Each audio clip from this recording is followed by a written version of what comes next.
Bonjour à tous et bienvenue dans cet épisode spécial de la matinale. Voilà, je vous l'avais teasé un petit peu lors de la dernière émission et la voilà. Et comme vous voyez, je ne suis pas seul, car j'ai la chance d'avoir avec moi le seul, l'unique Eric Englebert alias Synthwalker. Vous avez forcément lu des tests de synthé de lui sur Audiofanzine. Écoute, salut Eric, comment ça va ? Eh ben salut, ça va très bien. Eh ben écoute, très bien. Bon alors, qu'est-ce qui nous motive de faire cette matinale, épisode spécial, avec toi? Eh bien, c'est l'annonce, il y a quelques jours, vous avez sans doute vu passer ça dans les news sur Audiofanzine, le rachat de Sequential par Focusrite, donc qui a été annoncé il y a quelques jours par Dave Smith himself, donc c'est le boss de de Sequential, pardon. Et donc on veut en profiter pour faire une petite rétrospective de Sequential, mais surtout de Dave Smith, donc son fondateur, même si rassurez-vous, hein, ça fait un peu morbide comme ça, mais il est en pleine forme, hein, le monsieur, tout va bien, il n'est pas décédé, mais voilà, on s'était dit que c'était l'occasion, en tout cas, de parler d'un grand monsieur du synthé, et comme j'ai la chance d'avoir avec moi Eric, qui connaît plein de choses sur les synthés, sur l'histoire de Dave Smith, etc., bon, on s'était dit, allez, c'est l'occasion, on se fait une petite vidéo tranquille tous les deux, comme ça, on va parler d'histoire un petit peu, puis on va essayer de se projeter aussi un petit peu vers l'avenir, voir essayer d'imaginer ce que pourrait donner ce rachat donc de Sequential par Focusrite.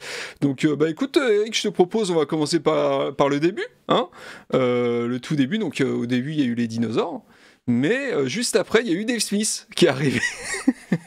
Et Dave Smith, alors il a quel âge Dave Smith déjà?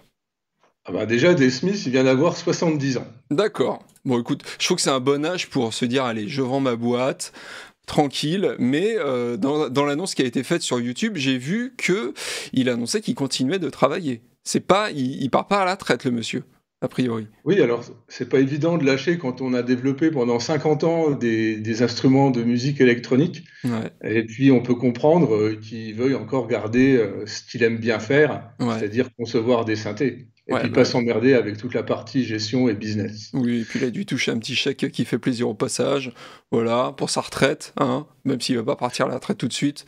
Bon voilà, ça fait quand même plaisir. Donc il vient d'où ce Dave Smith alors, qui a 70 ans?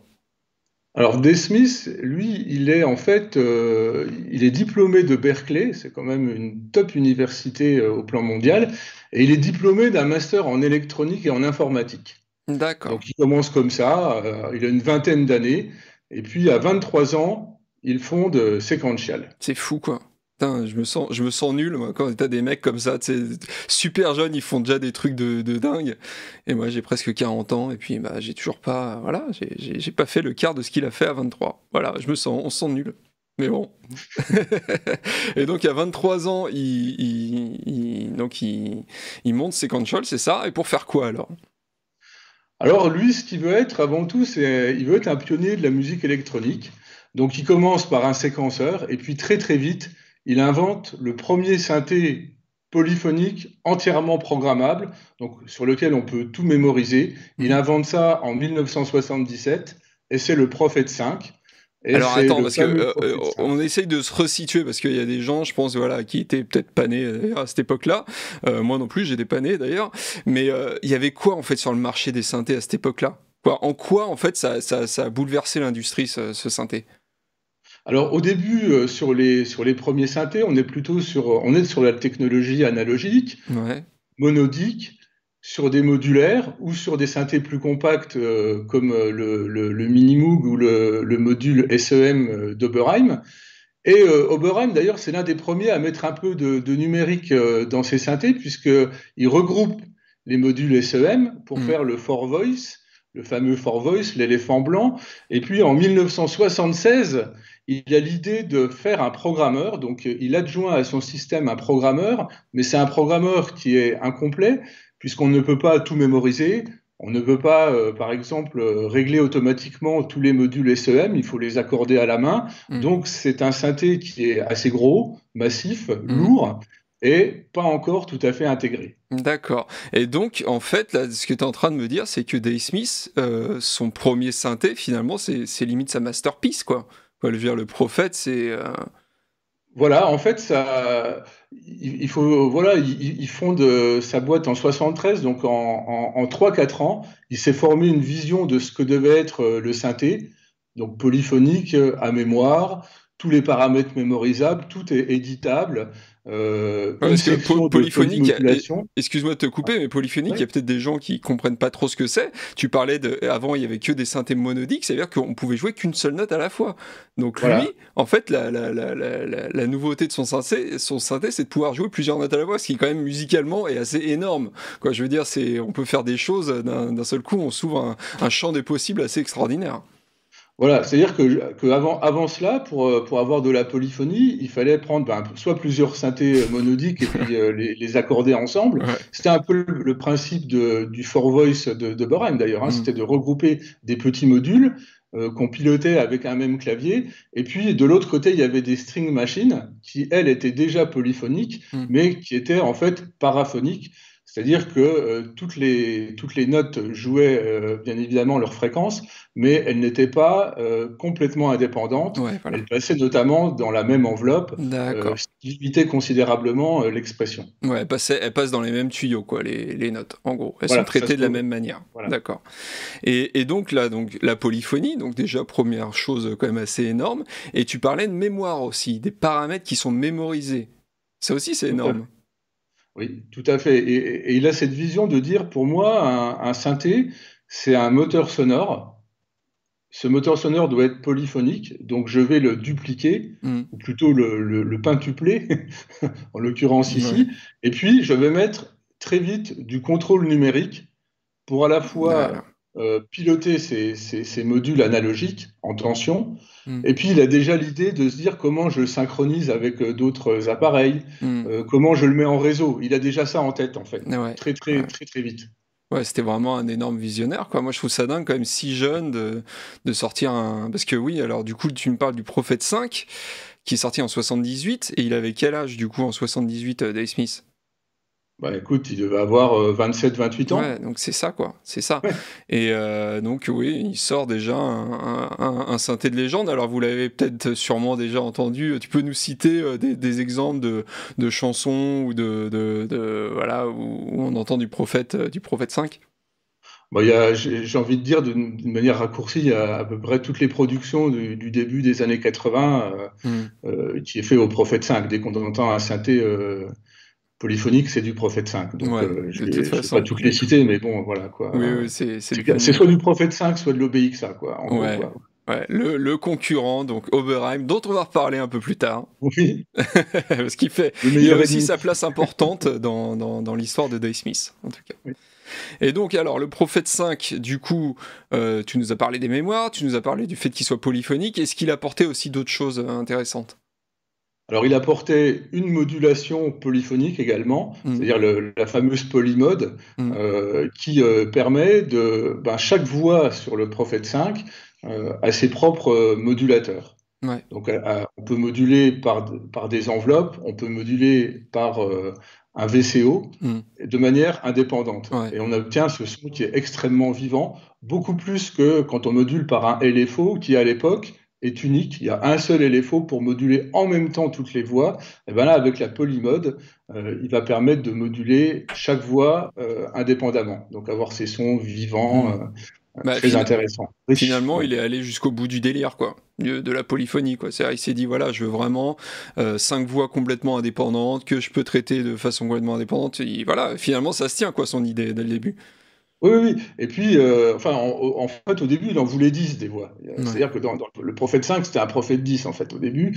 Il y avait deux cartes voix superposées dans le même boîtier qu'on ouais. connaît aujourd'hui, mais je ne parle pas du Prophète 10 avec le double clavier qui est apparu beaucoup plus tard. Mais le premier Prophète 10 était, lui, en fait, c'était deux cartes de Prophète 5, mais ça chauffait tellement que c'était absolument instable et Ah, d'accord. impossible à contrôler avec les technologies de l'époque. D'accord, je Donc il a pensais que dit, c'était je plus vais une faire un histoire prophète. d'argent. en fait, qu'il n'avait pas fait pour une histoire de... Parce que ça allait coûter trop cher, mais non, c'était vraiment un souci technique.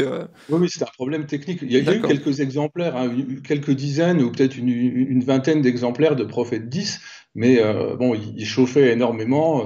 On Ouais. dit même qu'il y en a qui prenaient feu tout seul, ça, je n'étais pas là pour vérifier, mais en tout cas, très rapidement, il est revenu à 5 voix. Ouais. Voilà. Hendrix aurait adoré hein, s'il avait joué du synthé, franchement, il aurait kiffé ça. Et donc, tu me parlais aussi d'une fonction autotune, c'est ça? Alors c'est quoi ça l'autotune? Il y avait déjà de l'autotune à l'époque, explique-nous ce que c'est. Parce que moi Voilà, ouais, ouais, l'autotune ouais, ça n'a maintenant, rien à c'est voir voilà, avec c'est les pour les gens qui chanteurs. chantent faux. Oui, voilà, voilà. Mais le Prophète 5 ne chantait pas toujours juste également Ouais, c'est vrai. à l'époque. Non, en fait, ce qui se passe, c'est que les oscillateurs sont très sensibles à la température. Ouais. Alors, quand on allume un synthé comme un Prophète 5, il faut savoir que ce qui produit le son est placé à différents endroits dans le synthé, et les parties qui sont plus près de l'alimentation vont chauffer plus, et donc vont se désaccorder plus facilement que les parties qui sont plus loin de l'alimentation. Donc ça pose des problèmes. La bonne idée de Dave Smith, c'est de se dire, je prévois une fonction qui permet, en appuyant sur un bouton au microprocesseur, de mesurer quel est le degré de fausseté de mes oscillateurs et d'envoyer des tensions de commande qui permettent de rectifier ça. Et donc, D'accord. en une dizaine de secondes, mon Prophet 5 est juste pendant un certain temps, on va dire, D'accord. avant que la température ne continue à varier, auquel cas il faudra refaire un autotune, ce qui sur scène posait des problèmes assez Ok. sympathiques. Et donc tout l'intérêt du coup de cette techno qui était nouvelle, c'est-à-dire d'un synthé analo mais contrôlé numériquement, du coup. Absolument, absolument. Et en même temps le côté qui se désaccorde un peu, c'est pas aussi ce qui fait le son du synthé analogique qu'on aime tous finalement. Oui, alors il y a aussi de ça. Alors il faut voir, à l'époque, les synthés se désaccordent, mais pas forcément pour les mêmes raisons qu'aujourd'hui. C'est-à-dire que les synthés sont neufs, les composants sont neufs. Simplement, les tolérances entre les composants ne sont pas tout à fait les mêmes. Et c'est vrai Mm. qu'aujourd'hui, alors je ne sais pas si c'est pour justifier le fait de conserver des synthés vintage, mais on aime bien que ce soit pas tout à fait juste. Je pense qu'à l'époque, on aimait quand même bien que ça soit juste, parce que Ouais. l'idée de l'autotune, c'était pour pallier le problème du four voice dont on parlait tout à l'heure. Un four voice, il y avait 8 oscillateurs qu'il fallait accorder un par un. Ouais. Et quand on modifiait certaines mémoires, certaines modulations, bah, on modulait pas tout à fait de la même manière. Donc il fallait réaccorder en permanence, vraiment à la main, ces différents modules. Mm. Voilà, c'est comme avoir une guitare 8 cordes, un four voice, hein, et Oui. voilà. Il faut entre deux morceaux réaccorder. Et Ouais, donc ouais. là, et ça prend du temps, et c'est pas tout le temps efficace. Moi j'aime bien quand Donc tu m'expliques en guitare, je comprends bien. C'est bien. voilà. Merci à toi. Et donc, bah, du coup, oui, donc le Prophète 5, est-ce que ça a été un succès commercial? Parce que ça peut être un succès technologique, mais Oui. est-ce que ça a été un succès commercial, le Prophète 5? Alors bon, quand on voit la liste des titres sur lesquels il a été produit, on peut dire que c'est un succès commercial. Ça, c'est un premier point. Alors, ça n'a pas tout de suite été un succès parce qu'il y avait des problèmes de fiabilité, comme Ouais. toujours sur les premiers synthés. Il faut savoir que voilà, on a un pionnier qui est en train de faire un nouveau synthé, un nouveau type en intégrant de la technologie, mais il arrive à en vendre, je crois, de mémoire 6 ou 7 000. Alors, je sais plus le nombre des ventes des différentes révisions, mais c'est un synthé qui va être produit entre 1978 et 1984, Hmm. donc pendant 6 ans. Et il D'accord. va en vendre 7 ou 8 000, j'ai envie de dire, pendant 6 ans, ce qui fait plus de 1 000 par an. Et il Et à coûtait l'époque, combien? on considère que c'est un succès. Plus de Ouais. 1 000 unités par an. Ouais. Ouais, il coûtait combien à l'époque? On va dire, allez, on peut essayer même avec l'inflation. Allez, soyons fous. Est-ce que tu peux me dire à peu près combien, voilà, combien ça coûtait, quoi? C'était un gros investissement, en fait. Ouais, moi, je pense qu'un Prophet 5, c'était dans les 30-35 000 francs de l'époque. Ouais, Donc, d'accord. voilà. Alors aujourd'hui, je sais pas Oui, fait le calcul en on- euros constants, mais bah, voilà, c'était très cher, quoi. C'était très cher. oui, c'est tout de suite un synthé très haut de gamme, quoi. Ouais. D'accord. Donc Dave Smith, bah, du coup, il sort son Prophet 5, ça marche bien, c'est utilisé dans plein de disques. Il a son pote, on va dire, qui deviendra peut-être un pote plus tard, mais Tom Oberheim, qui lui aussi sort un synthé, mais qui est un peu moins avancé, c'est ça? Il était sorti un petit peu avant, c'est ça le... Alors, Oberheim a fait le For Voice en 76, enfin le Ouais, For Voice équipé du programmeur, en tout cas. Le Prophet 5, c'est 78, mais là ça met un coup à Tom Oberheim. Donc, il réplique assez vite, au bout d'un an, avec l'OBX, en d'accord, fait, qui est un synthé qui va sortir en 4 voix et qu'on pourra après étendre en 6 ou en 8 voix. Mais d'accord. c'est un synthé 4 voix qui, de mémoire, sort plus cher qu'un Prophet 5. Donc c'est le premier combat et chassé-croisé entre le Prophète 5 et les déclinaisons d'OBX. Hmm. Et ça va durer Pendant pendant des 5 années. ou 6 ans en fait. Ouais, ouais. Et il se tire la bourre, et c'est un peu pour le plus grand bonheur des musiciens, en fait, hein, clairement. Et, Oui, et donc, Dave Smith, après, il y a eu, il a notamment aussi, Dave Smith, co-inventé la norme MIDI. Alors, la norme MIDI, ça vous parle forcément, vous avez entendu parler de ça si vous êtes musicien. Et c'est juste énorme, parce que c'est un truc qui est encore utilisé aujourd'hui, en fait, la norme MIDI.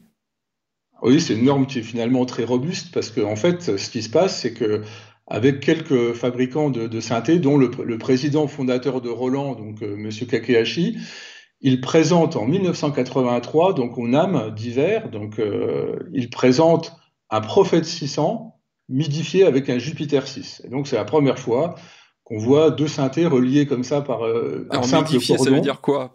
Explique-nous pour ceux qui savent pas forcément ce que ça veut dire. Ça veut dire quoi, midifier les deux synthés? Midifier en quoi, en fait, c'est extraordinaire à l'époque? Voilà, alors c'est extraordinaire parce que c'est la première fois qu'on voit apparaître les trois petites prises DIN. Hmm, Il y en a peut-être même que deux à l'époque, peut-être que le through n'existe pas hmm, encore. Il ouais, faudrait que je vérifie ça. Mais en tout cas, c'est ces petites prises et ces interfaces numériques au format DIN qui permettent à un synthé de piloter un autre synthé suivant le standard MIDI. hmm, Donc le standard d'instruments, enfin de pilotage numérique des instruments de musique, hein, qui est l'acronyme du MIDI, et réciproquement. Donc les deux synthés peuvent se piloter, et se piloter à l'époque, qu'est-ce que ça veut dire? Bah, c'est très basique au départ, hmm. c'est je joue quelque chose sur l'un, et l'autre joue la même chose, joue Ouais, les mêmes notes. d'accord. Et ça Donc envoyait, en fait, donc comme si ça envoyait la partition de ce qu'on jouait en temps réel à l'autre synthé, quoi. voilà, donc on peut par exemple empiler deux sons et les jouer parfaitement en synchronisation, sans latence, sans plantage, en polyphonie. Ouais. Alors qu'avant le MIDI, eh ben, il fallait interfacer ça de façon analogique, avec des contrôles en tension, et puis pour dire à l'oscillateur à quelle hauteur jouer, Hmm, et puis des gates pour déclencher les enveloppes. Donc il fallait déjà deux cordons pour jouer une note. ouais, ouais, Et ouais. là, on a un Prophet 5, un Prophet 600, pardon, et un Jupiter 6 qui vont jouer 6 voix de polyphonie avec un seul et même cordon. Ouais. Voilà. Donc ça, c'est du coup 5 ans après la sortie du Prophète, quoi. Il co-présente la norme MIDI qui est encore Voilà, c'est ça. utilisée partout, hein, tout simplement. C'est quand même assez fou. Il a quand même une vie assez dingue, ce Dave Smith, hein. Et il a eu 30 ans, quoi. Il doit Ouais, avoir c'est 32, dingue. 33 ans, quoi. C'est à ce Ah, moment-là. sincèrement, je pense que même eux, même donc le président de Roland et Dave Smith, je pense qu'ils pensaient pas que le MIDI allait durer aussi longtemps, quoi. Quand je veux dire, la version 2.0, on l'attend toujours, hein, elle n'est pas encore totalement finalisée. Et on est en 2021, c'est quand même dingue, quoi. C'est quand même dingue. Alors on peut Ouais, se dire ouais. aussi, ouais, bah, ça a marché où les choses bougent pas beaucoup, c'est vrai. Mais la vérité, c'est qu'aussi ça marche bien, en fait, le MIDI, tout Bah écoute, simplement. c'est hyper limité, mais c'est tellement robuste Voilà, c'est ça. et fiable, finalement. Enfin, ça correspond à l'attente des musiciens. C'est quelque chose de facile à mettre en œuvre, où il n'y Mm. a pas de latence. Enfin, c'est quand même ça la Ouais. recherche du musicien. Et alors, ça permet de piloter à distance, de se synchroniser. Maintenant, on gère des automations également. Donc, Mm. c'est très limité, mais ça permet de faire tellement de choses Ouais. de manière fiable. Voilà. Oh, c'est super. Bah écoute, on va continuer, hein, sa petite histoire, la petite histoire de Dave Smith. En 86, alors là, j'ai un truc, je voudrais bien que tu m'expliques. Donc il sort le Prophète VS, donc un nouveau Oui. Prophète. Et dedans, c'est de la synthèse vectorielle. Alors c'est quoi la synthèse vectorielle? Est-ce que Alors tu peux voilà, donc m'expliquer? voilà, alors je vais expliquer ça. En fait, pourquoi vectoriel? Parce que les sources qui produisent le son, c'est quatre oscillateurs numériques et ils sont placés sur un diamant. Alors il faut imaginer qu'ils sont placés aux quatre sommets d'un diamant D'accord. et on va pouvoir moduler en temps réel les volumes relatifs de ces quatre sources. Donc, en fait, ces quatre sources forment deux axes, hein, on imagine bien, et il y a une enveloppe à deux dimensions, donc vectorielle, qui va moduler les volumes relatifs de ces quatre oscillateurs. Mais c'est quoi? C'est comme du morphing, du coup, c'est ça, entre... Alors, c'est pas du morphing, parce que j'ai posé la question justement à Séquential, c'est pas du morphing qui va. Parce qu'un vrai morphing, ça calculerait au niveau des harmoniques, harmonique par harmonique, ça ferait le morphing. Mais là, c'est simplement des mélanges de volumes. D'accord, ok. Par contre, c'est deux axes en même temps, et ça permet de créer des sons très très dynamiques à la sortie des oscillateurs, avant même d'aller attaquer les filtres ou les amplis ou tout ce qui se passe derrière, en fait. D'accord. Et alors, qu'est-ce qu'il y a d'autre de nouveau dans ce nouveau Prophet qui est sorti en 86, le Prophet VS? Alors, le Prophet VS, donc il y a ce mélange, c'est un synthé qui est hybride. Alors, PPG a déjà fait ça quelques années avant avec les Waves. Hein, on a des générateurs numériques et derrière des filtres et des amplis analogiques. Mais là, dans le Prophet VS, on va un petit peu plus loin. On va commencer à gérer la stéréo de manière dynamique. Chaque voix peut être modulée et placée dans la stéréo. Et puis, on peut surtout aussi créer ses propres oscillateurs. C'est-à-dire qu'il y a un mode spécial où on place les quatre oscillateurs donc, dans le diamant, et puis on a un joystick, et avec le joystick, on fait notre petit mélange statique, et puis une fois qu'on est content du résultat, on met en mémoire l'onde qui est obtenue, et puis après, on peut travailler avec cette onde comme avec n'importe quelle autre onde en mémoire permanente dans le synthé. D'accord. Ouais, donc aussi un synthé qui a apporté beaucoup de choses, quoi. Et là, oui, voilà, là on est, oui, voilà, à peine 3 ans après le MIDI, Oui. l'annonce du MIDI, quoi. Donc c'est quand même en assez peu de temps aussi, quoi. Et est-ce que ça a été... Ouais. Je t'interromps, ce qui est important, ça c'est la technique, mais le résultat sonore est important parce que c'est un synthé qui va ouvrir des nouveaux champs dans le son. C'est-à-dire que les synthés analogiques, bon, ça commence à faire un bout de temps qu'ils existent, hein, on est en 86 là, à peu près, donc c'est toujours à peu près les mêmes sons, c'est de la synthèse soustractive, où on a des oscillateurs riches qui passent dans des filtres. Et bien là, en changeant la nature des oscillateurs, on va pouvoir obtenir des sons beaucoup plus percutants, des sons beaucoup plus évolutifs, qui mélangent à la fois des côtés cristallins et des côtés larges. Et puis, il ne faut pas oublier que quelques années avant, le DX7 est sorti, en 83, et donc a amené toute une nouvelle panoplie sonore. Et donc, les grands facteurs de synthé analogique doivent, eux, apporter des nouveautés et un nouveau son. Ouais, bah finalement il était un peu obligé quoi, de se bouger les fesses parce que le DX7 est arrivé, donc synthé FM de Yamaha, et qui a été, je crois, le plus gros carton, hein, c'est ça, de l'histoire du synthé, il me semble. Alors c'est le deuxième, le premier c'est le M1 de Korg. D'accord. Je crois que le M1 a dû être vendu à 300 000 exemplaires. Enfin, 300 000, c'est stratosphérique. juste incroyable. Et le DX7 doit être à 250 000, je crois, de mémoire. Mais enfin, bon, voilà, il fait partie, avec le D50, ça fait partie du top 3. D'accord. Donc, est-ce qu'il arrive quand même à tenir tête, du coup, à toute cette arrivée de... Parce que, tu vois, on peut se dire, Dave Smith, c'est un mec qui est arrivé avec le synthé analo et tout ça. Est-ce qu'il a vraiment réussi sa transformation vers le numérique? Parce que finalement, c'est ça qui s'est amorcé. Il s'est dit, OK, les synthés numériques arrivent, il faut que je fasse quelque chose. Est-ce que ça a été vraiment une réussite pour toi? Alors, il a apporté beaucoup d'innovations. Mais donc, que ce soit avec le Prophet VS, ou on peut parler aussi du Studio 440, qui est une boîte à rythme sampler assez rapidement, ou du Prophet 3000, qui est un échantillonneur et qui est un peu l'aboutissement technologique de l'échantillonnage. C'est un échantillonneur formidable avec une télécommande. Un grand écran graphique, des touches de fonction, enfin c'est un truc, voilà, ça préfigure aussi ce que seront les samplers qui sortiront bien plus tard, ou les workstations. Donc il innove, il avance, mais le problème de tout ça, c'est que ça reste des instruments haut de gamme, et le DX7, lui, a repositionné le marché beaucoup plus bas. Et donc la grande difficulté des marques prestigieuses, c'est de faire des synthés moins chers, et les synthés moins chers sont quand même beaucoup moins bien. Oui, parce que le DX7, j'avais appris il n'y a pas si longtemps que ça, qu'en fait, c'était pas le premier synthé FM de Yamaha, c'est ça? En fait, ils avaient sorti un autre synthé avant, dont j'ai complètement oublié le nom, mais qui coûtait beaucoup plus cher, qui était pour le coup le premier synthé FM de Yamaha, mais il coûtait beaucoup plus cher. Et effectivement, le DX7, le fait qu'il ait cartonné, c'est qu'il était beaucoup moins cher que le premier synthé de Yamaha. Je sais plus comment il s'appelle. Je sais pas si tu te rappelles toi. Ouais, non, j'ai pas, j'ai C'est, pas en bah, tête. je crois, j'en avais parlé dans une matinale précédente, mais il s'est vendu, je crois, à même pas à quelques centaines d'exemplaires. Je crois que c'est parce que UVI avait dû le sampler, il me semble, si je me souviens bien. Ouais, ouais. Non, puis Donc, c'est un truc énorme qui est pas aussi intégré. Je dirais que le DX7, son avantage, c'est bon, il y a son prix. Déjà, mhm, il coûte 3 fois moins cher qu'un gros prophète. ouais. Il est midifié d'origine.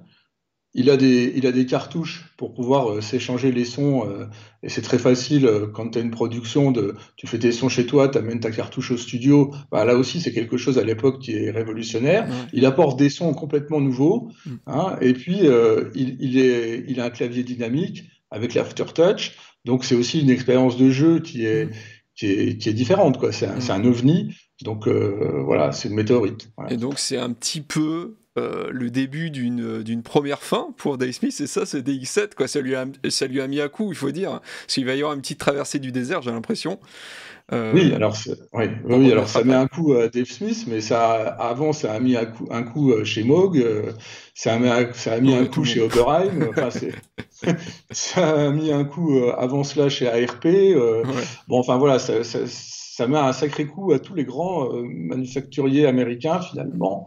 ouais. Et en 1987, ben, c'est la fin de Sequential, avec le Studio 440 et le Prophet 3000. C'est des machines qui n'auront jamais le temps de s'imposer sur le marché, alors qu'elles sont vraiment Mais extraordinaires. c'est vraiment un pionnier aussi dans le sampler, du coup, Dave Smith, ou alors c'est pas le premier quand même à avoir inventé le sampler, me dis pas ça, parce Non, non, que... c'est pas le premier. Ouais, Ouais, c'est pas le premier. d'accord. Alors, il y a eu des gros systèmes de sampling à la fin des années 70, Hmm, chez Saint-Clavier ou hmm. chez Fairlight.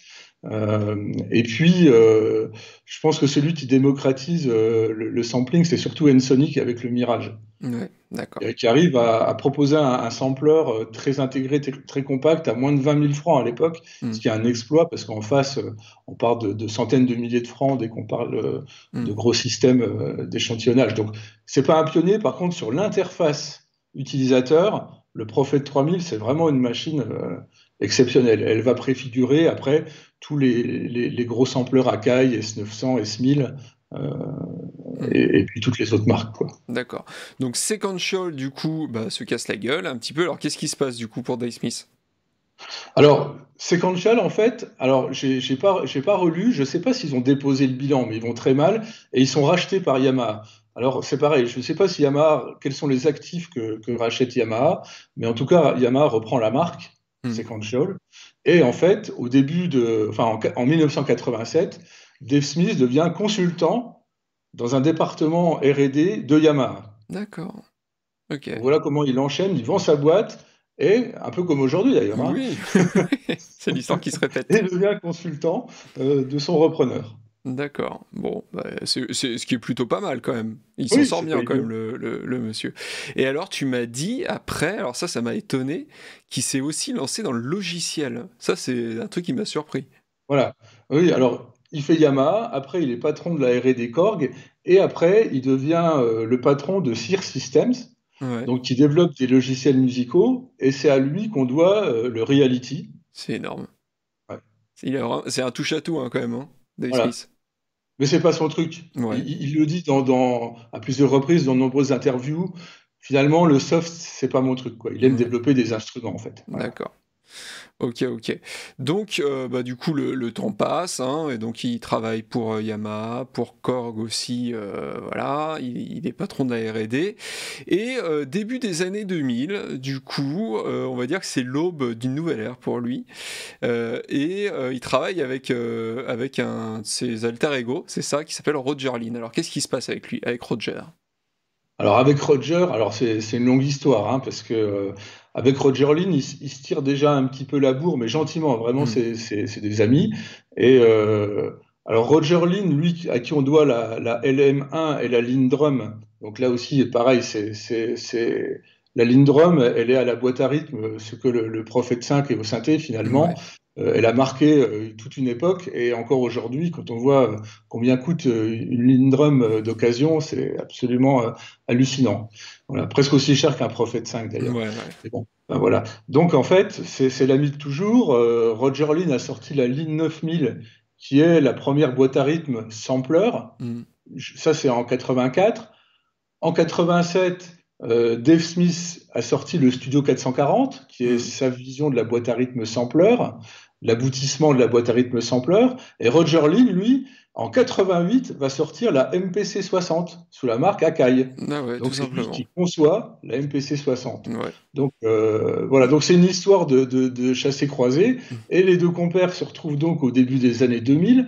Et là, Roger Lynn, qui lui aussi a pris le bouillon, comme tous les autres, Mm. au milieu des années 80, a décidé de remonter une boîte et puis de développer donc l'adrénaline, qui est une pédale pour guitare que tu dois connaître, toi, le Oui, bah guitariste. oui, forcément. Hein. Voilà, l'adrénaline, c'est voilà, un effet qui cumule des filtres, séquenceurs, un préamp, Ouais. une boîte à rythme. Et donc Dave Smith va aider Roger Lynn à mettre au point l'adrénaline. Et D'accord. ça, bah, ça lui redonne le goût, ça lui remet le pied à l'étrier finalement. Et puis il décide de fonder une nouvelle entreprise, donc qui va s'appeler Dave Smith Instrument, puisque DSI. Mm. voilà, la marque Sequential ne lui appartient plus depuis 1987. Et donc il fonde cette boîte et il sort son premier produit, un petit module qui s'appelle l'Evolver, et il sort en 2003. En 2003. Donc voilà, c'est reparti pour notre Dave Smith. Et Dave Smith Instrument, bah, ça a été un énorme succès en fait. Et clairement, c'est un renouveau pour lui. Et parce qu'ils ont sorti plein de produits qui ont été des gros cartons. Oui, alors, mais là, il faut bien voir qu'il recrée Dave Smith Instruments. Moi, je l'avais interviewé à l'époque, mais avec beaucoup de modestie. C'est ça qui est Mm. incroyable. Et il Mm. dit, j'ai pris un sacré bouillon, quoi. Oui. Voilà. Et Mm. il s'en souvient encore. Et moi, je me souviens, il m'avait dit, jamais plus une grosse boîte, quoi. Alors, Mm. quand on dit grosse boîte dans le synthé, c'est pas l'un C'est pas des Samsung, mais. géants japonais. Mm. Hein, mais il a dit, moi, le management, avoir 80 bonhommes, non, c'est pas mon truc. Donc, je vais y aller petit à petit. Il se fait plaisir, quoi. Voilà, je me fais plaisir. Au début, je crois qu'il fait ça avec son épouse et puis avec un couple d'amis. Donc, Mm. ils sont très très longtemps, ils vont rester à quatre, en Mm. fait. Voilà. D'accord. Et donc, du coup, les clés du succès de Dave Smith, pour toi, c'est le fait qu'il reste une petite équipe, mais techniquement, tu me disais qu'il y avait aussi plein de choses très intelligentes de sa part au niveau de la production, c'est ça? Oui, oui. Alors, c'est quelqu'un qui, voilà, voilà, il a plus 25 ans, quoi, ou Mm. 30 ans. Donc, il revient extrêmement affûté Mm. et extrêmement affûté dans le business. Ouais. C'est-à-dire que peut-être qu'il n'avait pas la composante business au début, il avait la composante technologique, mais là, il a vraiment l'ensemble, quoi. Mm. Ça devient un homme extrêmement affûté. Donc, il se dit, il faut pas que je devienne trop gros, en tout cas pas trop vite. Mm. Le deuxième point, c'est que il va développer un business model hyper rodé. C'est-à-dire qu'il va concevoir tous les instruments en interne chez Dave Smith Instruments, Mm. et puis il va sous-traiter tout le reste. Mm. C'est-à-dire le prototypage, la mécanique, l'industrialisation, la fabrication et la logistique. C'est-à-dire D'accord. qu'en fait, un synthé Dave Smith Instruments part directement de l'usine, qui est un sous-traitant de Dave Smith, pour être livré dans le réseau de distribution. D'accord. Donc ça, c'est aussi un deuxième point qui en fait l'originalité.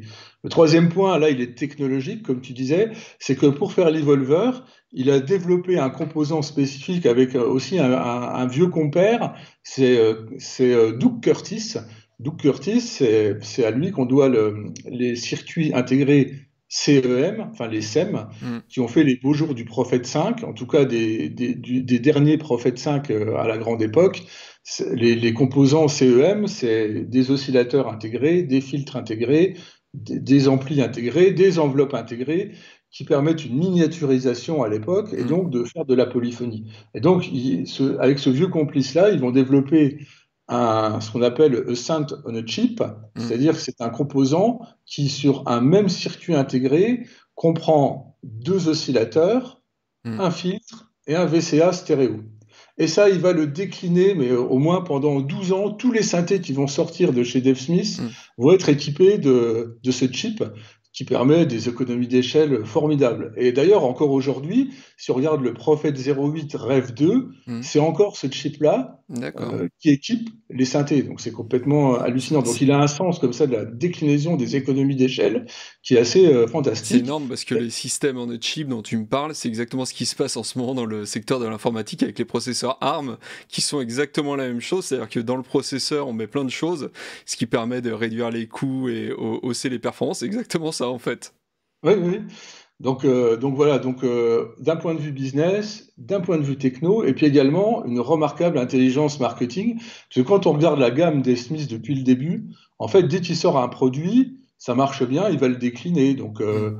Evolver, il va faire un poly-Evolver, il va le faire en clavier, il va le faire en polyphonique, il va le faire en rack, en Hmm. module, il va décliner, et puis avec le composant différents synthés. Et puis en fait, entre les produits, il y a très peu d'overlap. En fait, D'accord. dès qu'il sort un nouveau produit, il y a une nouveauté dessus. Hmm. Alors, ça va être un filtre différent, ça va être des effets analogiques, ou ça Hmm. va être des effets numériques, Hmm. ou ça va être une entrée audio, ou pas d'entrée audio. Et donc, finalement, à chaque fois, on se dit, ah bah mince, il faut que j'achète le nouveau, parce que j'ai pas ça sur le mien. Oui. Et puis, on revend pas le sien, parce qu'on se dit, ah bah, j'aurais pu ça. Ouais, Alors, ouais. moi, je connais plein de gens, ils se retrouvent avec plein de Dave Smith parce que c'est des aficionados de la marque. Et en fait, ils ont quasiment toute la gamme à la maison parce que chaque synthé Ouais, a son caractère et a ses caractéristiques propres, quoi. quand Donc, on tu a dis envie je connais plein de gens, de savoir. quand tu dis je connais plein de gens qui ont plein d'hésices, c'est toi en fait. Tu sais, c'est souvent quand tu veux pas dire que c'est toi, tu dis ouais j'ai un pote qui, mais en fait c'est toi. Tu peux le dire. J'ai pas de Dave Smith. Et Je donc, suis ouais, assez du coup, il content. rentabilise à fond la R&D, c'est-à-dire qu'il fait un grand coup de R&D et il sort plein de synthés comme ça, ce qui permet de, bah, lui, de bien gagner de l'argent. Et donc, il aime bien les collabs, notre Dave Smith, Oui. avec des alter ego. Voilà, tu nous parlais du Lindrum. De Roger Allen, là ça va être une grosse collab aussi. Moi je me souviens encore de cette collab parce que j'étais au NAMM cette année-là et donc j'ai vu sur un même stand Dave Smith, donc ça on a vu l'habitude de le voir hein, tous les ans, et accompagné d'un certain Tom Oberheim pour présenter un seul et unique synthé. Donc ça c'était assez énorme hein, quand même. Oui, alors surtout avec les pâtés qui se mettaient fin des années 70, début des années 80. Donc voilà, mais c'est tous les deux de redoutables hommes d'affaires aussi, enfin Mm. surtout Dave. Donc il a dû convaincre Tom en lui disant, écoute, j'ai développé une plateforme très intéressante euh, pour sortir le Prophet 6. Mm. Et cette plateforme, qui est en fait une carte mère capable d'accueillir des voix analogiques comme des barrettes mémoire en fait qu'on Ouais. vient en fichier. Ça, c'est d'un point de vue technique. Il a envie de dire, je sens bien qu'il y a un marché, il y a un très fort marché pour les prophètes, mais il devrait avoir aussi un très fort marché pour les synthés Oberheim. Donc, faisons comme à la bonne époque, mais au lieu de se mettre des coups de gants de boxe, on va se taper dans le dos, et puis si tu veux, on va développer ensemble ce qui sera l'OB6 en fait, Mm. et qui embarque une partie de ce qu'avait fait Oberheim sur les modules SEM et sur l'OBX, donc les tout premiers polyphoniques Oberheim finalement. Et donc c'est ce qu'ils font. Ils miniaturisent la carte voix, la partie analogique, et ils sortent l'OB6 ensemble. Et ils Voilà. cassent tout. Ils cassent tout, tous les deux. En tout cas, c'était génial de les voir, les deux papis comme ça au NAM. Et je me souviens, en tout cas, au NAM, c'était vraiment à chaque fois que Dave Smith présentait un nouveau synthé, ce qui à une certaine époque se faisait quasiment tous les ans. Hein. Clairement, tu avais toute la presse qui se ruait dessus parce qu'on savait que c'était l'une des grosses, on va dire, 5 nouveautés du NAM. Quoi. Clairement, c'est ce qui allait faire parler plus. Donc c'est vrai qu'on se ruait tous sur le stand de Dave Smith.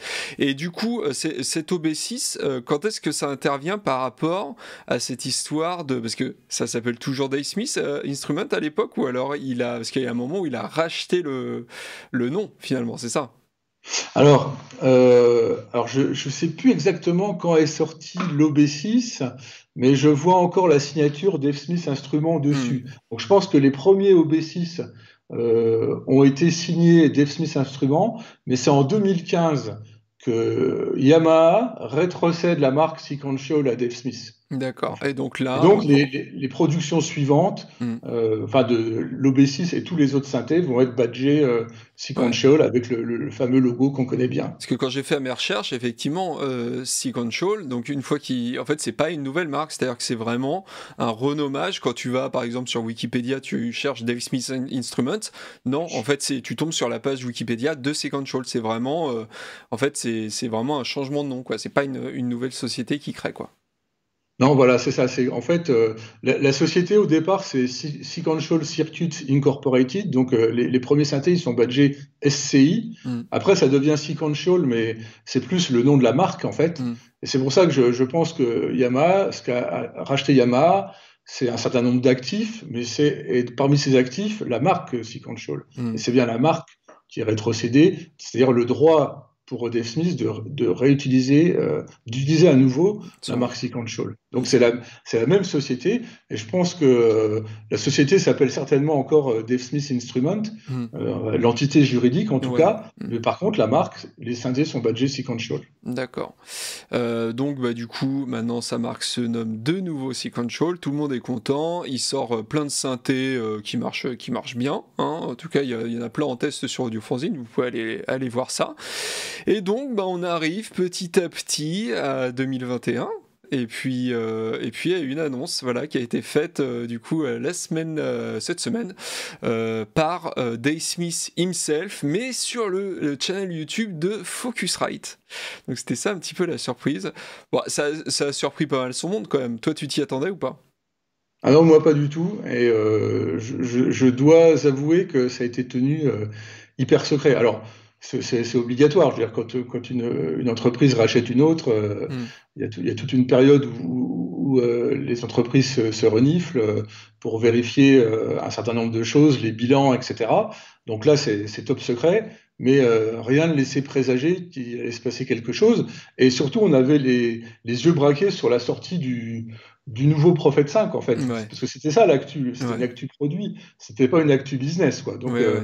on a tous été surpris, et moi j'ai communiqué avec d'autres personnes, dont d'autres marques, et elles étaient elles aussi complètement, enfin elles découvraient en même temps les choses, quoi. Voilà. Donc le message de Dave Smith sur le YouTube, le channel YouTube de Focusrite, c'est bah, de dire que Sequential, la marque Sequential fait partie désormais de la famille Focusrite, parce que Focusrite, on n'en a pas parlé, mais c'est vrai que c'est une boîte qui s'est beaucoup développée ces dernières années, c'est-à-dire qu'ils ont racheté Novation, ils ont racheté Adam, notamment, et donc du coup là ils rachètent Sequential, et là, il y a une information assez importante quand même dans son annonce, c'est que le père Dave Smith, bah, il ne se retire pas.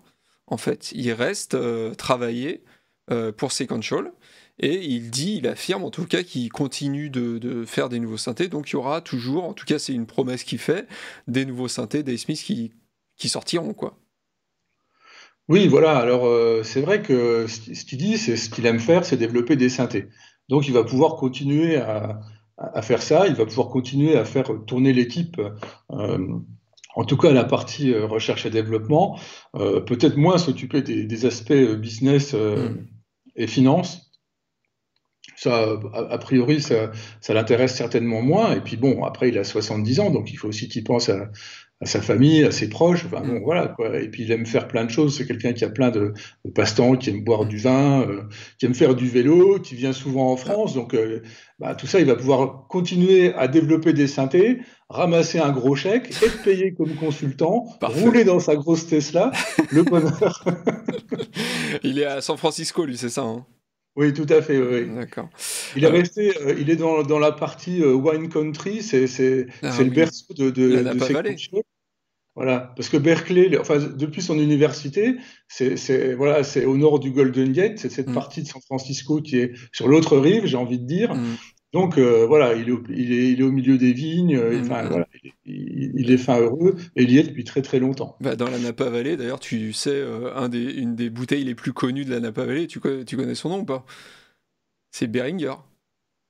Ah oui, Il y a un vin Beringer que j'ai goûté d'ailleurs. Donc voilà, c'est un des vins de la hélas. Napa Valley qui est très connu.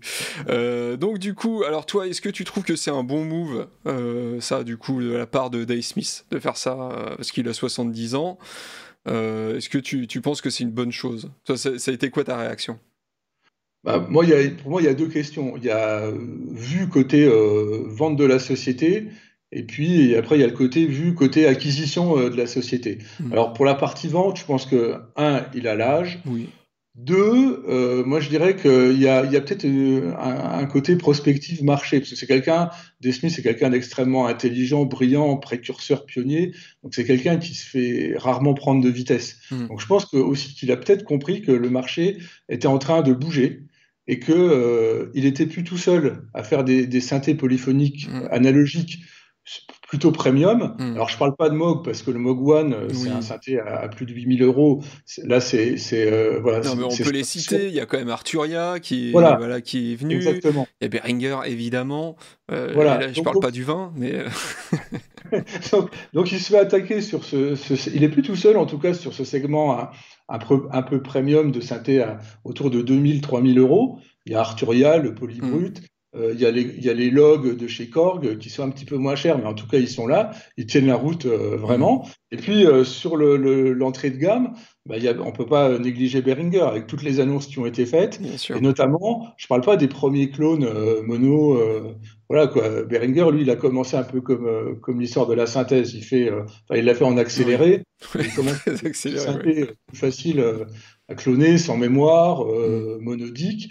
Mais là, il a quand même annoncé, certains depuis un sacré bout de temps d'ailleurs, des synthés polyphoniques complètement programmables, analogiques. Et donc, forcément, ça va venir chatouiller les synthés Dave Smith. Ça va Mmh. pas chatouiller les productions boutiques très élitistes, mais des synthés comme ça, dans ce cœur de gamme, vont forcément être chatouillés. Donc, je pense que le marché ne sera peut-être plus aussi facile que ce qu'il ne Tu penses l'était. que oui, l'âge d'or du retour du synthé analo est Ouais, peut-être ouais, derrière nous, quoi. ouais, ouais. Bah oui, la Bon, guitare, ça va revenir, la guitare. Vous êtes morts, les gars, hein, franchement. Attends, pendant des années, on s'est bouffé des synthés, là, tous les NAM et tout. Là, c'est fini. Allez, la fête est finie. Bon, en tout cas, oui, c'est peut-être ce qu'il s'est dit, Dave Smith, clairement. Et il a peut-être raison. Enfin, ça, l'avenir nous le dira, en tout cas. mais tu vois, je pense aussi que, enfin, il voit ça, il dit ma boîte a atteint quand même une valeur très importante, parce que c'est quand même le plus gros vendeur de synthé analogique polyphonique, hein, il en vend vraiment beaucoup, ça marche très très bien hein, quand on discute avec les revendeurs, c'est vraiment enfin des synthés qui se vendent beaucoup, en Hmm. grande quantité. Donc je pense que sa boîte a aussi atteint une valeur optimale, hein, Hmm. voilà. Et donc du coup, c'est le moment de la vendre, et puis peut-être qu'aussi il n'y a pas de repreneur derrière, enfin, il n'y avait pas de solution, soit avec la famille, hein, je connais pas des Smith Junior, donc je ne sais pas si Hmm. voilà s'il y avait un repreneur familial. Et puis les collaborateurs, ben, il faut qu'ils puissent mettre l'argent pour racheter les parts. Hmm. Et puis également, ben, comment passe-t-on derrière un Dave Smith, quoi? Je veux dire, Ouais. Bon, en ah, tout cas, on est d'accord sur le fait que voilà, c'est très bien pour lui qui vende. Alors, est-ce qu'on peut espérer, du coup, parce que c'est ça aussi la question qu'il faut se poser, de la part de Focusrite, des crossovers? Est-ce qu'ils vont continuer à faire finalement, bah, je pense que du moins les premières années, je pense qu'ils vont continuer à faire des synthés un petit peu comme ils savent les faire. Mais est-ce qu'on peut espérer des petits crossovers entre Novation, du coup, Sequential, pourquoi pas Adam, j'en sais rien. Est-ce qu'on peut espérer ce genre de choses à ton avis? à greffer un synthé sur des enceintes, je sais Ah, pas. un synthé avec des Pourquoi pas. tweeters à ruban. Non, ou alors mettre des enceintes dans un synthé, puis on appelle ça un arrangeur, je sais pas, c'est une bonne idée. T'as une super idée là, c'est génial. Non, mais en tout cas, on peut se poser la question. Je veux dire, enfin, toute la communauté des synthés se pose la question, qu'est-ce que Focusrite va bien faire de Sequential? Hmm, Parce qu'on a des histoires dans le passé où ça s'est mal terminé. hmm, On a tous en mémoire Creative. Dans les années 90, Creative rachète EMU et Ensoniq, hmm. qui sont des marques exceptionnelles, très innovantes. Creative tue Oui, tu les marques. littéralement les Hmm, deux marques. hmm, Voilà. Et puis plus récemment, on a InMusic qui a racheté Akai et Alesis hmm. et qui va complètement changer le segment de marché sur lequel interviennent ces marques. Hmm, Et on peut dire que Alesis et Akai sont aujourd'hui les ombres d'elles-mêmes, en tout hmm. cas sur le synthé ou le sampler, parce que Akai était quand même le Bah leader oui, du sampler pendant très longtemps. Et bien puis sûr. Alesis nous a sorti un Andromeda un ovni, là encore, un truc juste incroyable. Et aujourd'hui, on peut se poser la question. Alors c'est vrai que, comme tu disais, Focusrite possède Novation. Donc ils savent ce que c'est qu'une marque de synthé et ils ont bien poussé Novation. Ouais. Parce que Novation a connu aussi une période de flottement. Quand Novation est revenu avec l'Ultranova, bon, c'était quand même après quelques années de silence. Donc le marché des synthés VA, virtuel analogue, s'est un peu écroulé à une certaine époque. Mais là, Focusrite a reboosté Novation, avait continué à travailler avec Chris Huguette, notre regretté Chris Huguette qui nous a quittés l'année dernière, et qui a développé des synthés exceptionnels comme le Peak et le Summit, qui sont vraiment de très très belles machines. Donc on peut espérer le meilleur pour Sequential. Il y a du cross-développement possible. Il y a des technologies très différentes utilisées par les deux marques. Je pense qu'il y a des savoir-faire différents et il y a de la place pour les deux marques de toute façon. Oui, c'est pas des marques qui vont se concurrencer vraiment, quoi. Et oui, effectivement. Et puis le rachat d'Adam, bon, c'est encore un peu tôt pour dire voilà, si c'est bien ou pas. Mais en tout cas, la marque Focusrite en elle-même, bah, c'est une marque qui cartonne bien, en tout cas, et qui font des bons produits. Donc non, en tout cas, moi je suis assez positif, autant pour Dave Smith que pour l'avenir de Sequential. Et puis après, voilà, comme tu dis, de toute façon, il y a un moment où le synthé analo. Bon, voilà, c'est bien aussi qu'ils se bougent un peu et puis qu'ils sortent un petit peu des sillons, voilà, des sentiers battus et puis voilà quoi. Est-ce que tu avais d'autres choses à rajouter à propos de Dave Smith, de Sequential, etc. Bah écoute, à propos de Dave Smith, de la marque Sequential, on peut peut-être parler un petit peu du Prophet 5, Prophet 10, révision 4. Oui, bah oui, du coup, parce que tu m'as envoyé les tests, tu t'es amusé, bah allez, on peut teaser un petit peu, vas-y, allez, tease un petit peu, dis ce que t'as fait là, aux gens qui nous regardent. Allez, ils ont bien mérité là, tu vois, ça fait 50 minutes qu'on parle, qui nous écoutent. Alors qu'est-ce que tu nous as préparé là? Alors toi qui nous regardes, ouais, je exactement. m'adresse à toi, le seul qui est resté.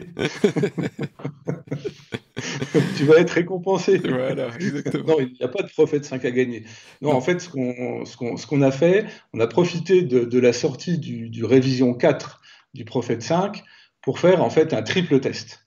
Donc, on a fait un triple test avec 3 générations de Prophète 5 qui sont très différentes les unes des autres, avec des composants internes très différents. Donc, le révision 2, qui est assez similaire au révision 1. Hein. En fait, le révision 1 a été sorti à quelques exemplaires. Donc, le révision 2, tu utilises certains circuits. Le révision 3, tu utilises d'autres circuits. Alors ça, on est encore fin 70, milieu 80.